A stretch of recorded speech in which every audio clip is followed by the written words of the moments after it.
Agora são 7h40. Vamos continuar repetindo aqui o discurso do presidente Jair Bolsonaro na ONU.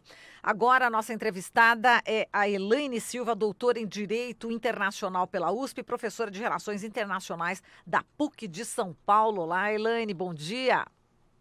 Bom dia, tudo bem? Tudo bem. Elaine, inicialmente, como é que você viu, analisou o discurso do Bolsonaro? Ele está dizendo que existe a preservação do meio ambiente, que não está tendo devastação, não está tendo queimada, ataca a França, a Venezuela, a Cuba, fala muitas mentiras. Enfim, qual que é a análise inicial que você pode falar? E a gente vai conversando aqui ao longo da sua entrevista, Glauco e eu. Vamos lá. Antes de mais nada, obrigada pelo convite. É um prazer eu poder falar com vocês e contribuir de alguma forma para o debate, principalmente num tema que é de interesse de todos nós, que estamos preocupados com a inserção do Brasil no mundo. De uma forma geral, a primeira perspectiva que se pode ter a partir ou sobre esse discurso é que ele foi um discurso, em grande medida, que veio na mesma linha daquilo que se esperava, um discurso muito mais voltado para as próprias bases do Bolsonaro dentro do Estado, do que efetivamente um discurso voltado para o mundo e sobre o mundo que o Brasil gostaria de encontrar para o Brasil enquanto Estado e para os brasileiros enquanto povo de uma forma geral. Algumas pessoas estão um pouco assustadas com o nível de agressividade que o discurso atingiu, mas ele também não espanta em certa medida, porque a ONU já era considerada um grande inimigo do Bolsonaro desde antes do processo de eleições. Tanto que, se você lembrar, em alguma medida ele volta e meio já falava: vou tirar o Brasil da ONU, não vou tirar, como se fosse um processo muito fácil realmente de se retirar o país da organização.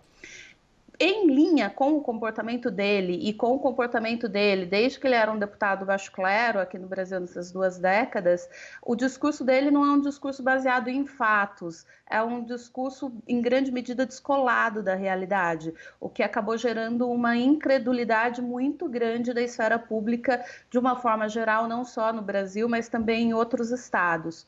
Só encontrou algum tipo de compreensão e apreciação desse discurso, como se houvesse alguma base de realidade, naquele grupo que tem uma mesma visão ou uma falsa percepção da realidade. E aí a gente pode ter critérios que são critérios muito objetivos para saber se é uma questão de opinião ou se é realmente uma questão de fatos. Porque, na realidade, é muito importante nesse momento falar que a avaliação do discurso dele, ela deve ser feita em fatos e não apenas em opinião. O discurso ele não foi baseado na realidade e a gente tem como medir a realidade. Então, não é eu gosto ou eu não gosto do discurso, o discurso seguiu ou não seguiu uma tradição. Não seguir a tradição não tem grande problema, na realidade. A inovação ela pode existir, deve existir sempre que necessária. O nosso grande problema, por exemplo, é ele simplesmente ter um discurso ou avaliações que não são baseadas numa realidade de fato, como falar, por exemplo, que o Brasil estava à beira do socialismo. É algo simplesmente delirante. Exato, a gente destaca um outro, tem aqui a agência Lupa, né, colocando exatamente as mentiras, os fatos, né, ele disse que médicos cubanos, né, que integravam mais médicos, chegaram ao Brasil sem nenhuma comprovação profissional. Falso, né, porque existe a Lei 12.871 de 2003 que instituiu e regulava também o programa Mais Médico, exigia que todos os médicos formados no exterior, incluindo os cubanos, apresentassem o diploma expedido por instituição de educação superior estrangeira. Bom, esse é um dos exemplos apenas, né? Agora, Elaine, como é que você viu também essa questão do Bolsonaro esperar o Trump, né, por 1 hora, depois ainda encontrar com ele e falar I love you, né? E depois apenas o Trump respondeu, que bom te ver, alguma coisa assim.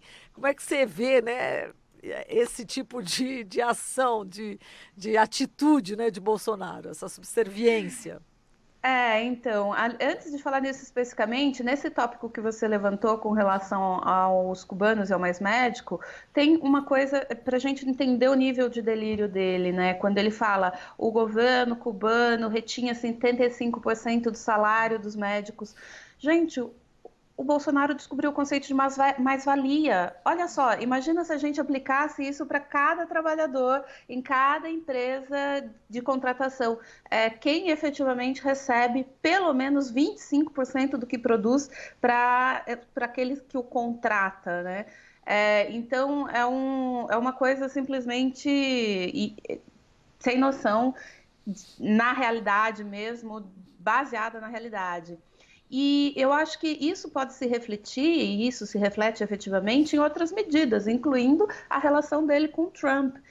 O que justifica ele ter esperado 1 hora para ter um encontro de 17 segundos com o presidente, depois de ter cancelado reuniões aparentemente, porque também tem isso, em outras oportunidades, houve um discurso de se cancelar reuniões, quando cancelou reuniões não havia.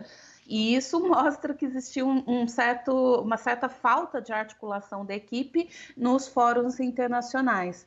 Isso se justifica porque, na realidade, muito da política do programa do Trump é um programa voltado no se alinhar e no colher os frutos e os benefícios da projeção que a figura do Trump teria internacionalmente. Tem muita gente no Brasil, a gente consegue observar isso cobrindo as redes e grupos que não entende que quando o Trump fala Make America Great Again, é América como sinônimo dos Estados Unidos, porque eles têm um problema de fronteira política. Eles não definem a América como continente, mas como país. E tem gente que acha que a América incluiria Brasil. Então, você consegue ver alguns brasileiros respondendo and South America, and Brasil na América, o que é algo realmente descolado também da realidade.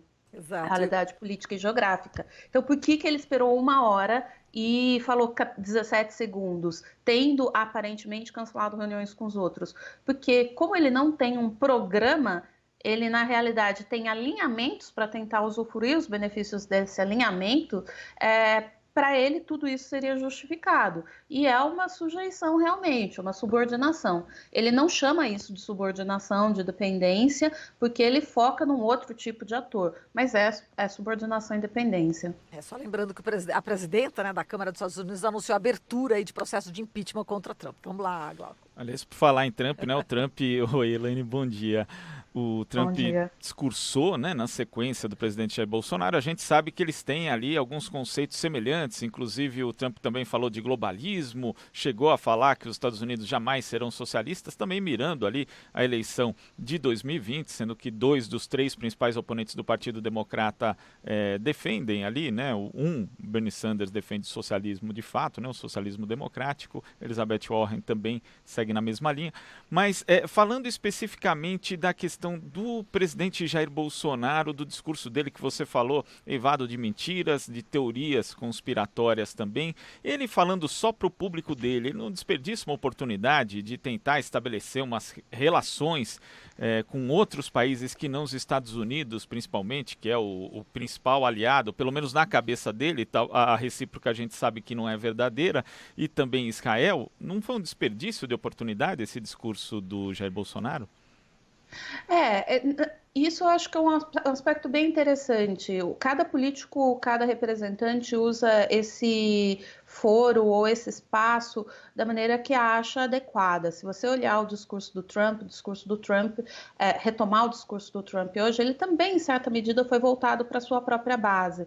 Mas tem uma diferença significativa, que é o Trump, os Estados Unidos, historicamente, definiram e articularam a ordem internacional pós-Segunda Guerra Mundial, que é a ordem que a gente chama de ordem liberal. E o Brasil não. Então, esse espaço, habitualmente, é utilizado como um espaço de projeção para demonstrar qual é a posição do país, qual é o sistema que se espera que haja para uma presença autônoma e soberana do país no mundo. Então, é uma oportunidade perdida? Mas ele não tem um programa de política externa, ele não tem um programa de Brasil no mundo. Então, em grande medida, esse discurso vem como uma consequência dessa falta de programa que a gente consegue encontrar nas decisões. As pessoas têm falado muito num caos. Não existe um caos. Na realidade, ele tem um programa voltado para a diminuição do Estado progressiva, e ele está fazendo isso de uma maneira concatenada progressiva e constante. A questão é, esse programa, ele não é um programa que pensa em qual é a posição do Brasil no mundo. Então, ele não é um programa sobre a inserção internacional do Brasil. E existe um aspecto muito importante da gente retomar nesse momento, que é, não obstante palavras estejam no discurso do Bolsonaro e no discurso do Trump, como globalismo, o que significa globalismo pro-Trump é diferente do que significa globalismo pro-Bolsonaro. Então, existe na população, ou na classe média, na classe mais baixa nos Estados Unidos, um empobrecimento muito grande que faz com que o perfil da população tenha se aproximado muito mais de um perfil da nossa própria população, que é da população antes chamada subdesenvolvida, hoje chamada do sul global. Então, o globalismo, ele, no discurso do Trump, é muito mais voltado a essa perda de condições de decisão do capital que se internacionalizou para explorar a mão de obra mais barata em outros lugares. Então, você consegue ver a briga dos políticos, incluindo o Trump, pública com grandes donos de empresa. Um exemplo que me vem à cabeça agora, por exemplo, foi com a Harley Davidson, que é um grande exemplo do próprio espírito dos Estados Unidos. E na briga entre eles, a Harley Davidson foi produzir fora dos Estados Unidos e falou, não voltamos. Então, existe uma perda, ou a perda de grandes empresas relacionadas ao próprio perfil dos Estados Unidos para outros estados. E você consegue ver a compra de empresas dos Estados Unidos por agentes privados brasileiros, como é o caso, por exemplo, do Burger King, da Heinz, de outras. Então, existe uma perda, em grande medida, desse poder aquisitivo da população dos Estados Unidos que é atribuída a esse globalismo, a essa internacionalização do capital. No Brasil, o discurso do Bolsonaro, o globalismo não quer dizer nada disso, porque o seu discurso é muito mais de inserção do capital internacional e de dependência do capital internacional. Mas é essa pauta de costumes que, no limite, também é trabalho não pago. Mulher tem que ficar em casa, não vai receber por isso, você não pode questionar o trabalho inferior ou mal pago das pessoas negras ou indígenas e tudo mais. Então, é uma oportunidade desperdiçada, mas ela é desperdiçada porque ele não tem, em grande medida, um programa para o Brasil no mundo. Ele tem um programa de satisfação interno que é descolado de uma análise de quais são os efeitos de longo prazo para a autonomia do povo brasileiro. Perfeito, Elaine. A gente agradece aqui a sua participação. Grande abraço para você. Eu que agradeço. Bom trabalho para vocês. Bom dia. Bom dia. Falamos aqui com a Elaine Silva, doutora em Direito Internacional pela USP e professora de Relações Internacionais da PUC de São Paulo.